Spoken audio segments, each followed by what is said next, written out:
Students, D Sharma classes के official YouTube channel पर आपका स्वागत है। अगर किसी सॉल्यूशन की पीएच वैल्यू 7 है, इसका मतलब वो सॉल्यूशन न्यूट्रल है। और अगर किसी सॉल्यूशन की पीएच वैल्यू 7 से कम है, 0 की तरफ आती है, तो उस सॉल्यूशन का एसिडिक कैरेक्टर बढ़ जाता है।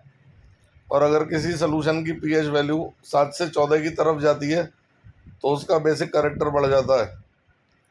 ब्लड जो है वो स्लाइटली बेसिक होता है, और आपको पता होना चाहिए blood is a buffer solution of sodium bicarbonate and carbonic acid.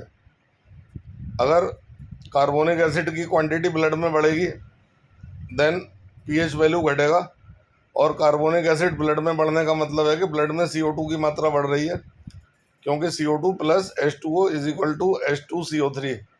As the CO2 increases in blood, carbonic acid increases in blood and the pH value decreases. और अगर पीएच वैल्यू 7 से कम हो जाएगी ब्लड की, वैसे तो 7.36 होती है, अगर ब्लड की पीएच वैल्यू 7 से कम हो जाएगी तो इंसान की डेथ हो जाएगी।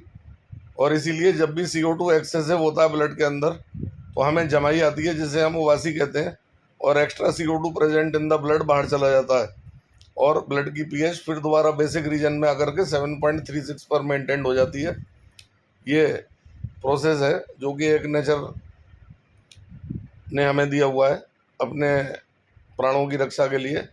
When ever the CO2 will increase, the carbonic acid will increase, and as the pH comes near to the 7, then excessive CO2 is liberated.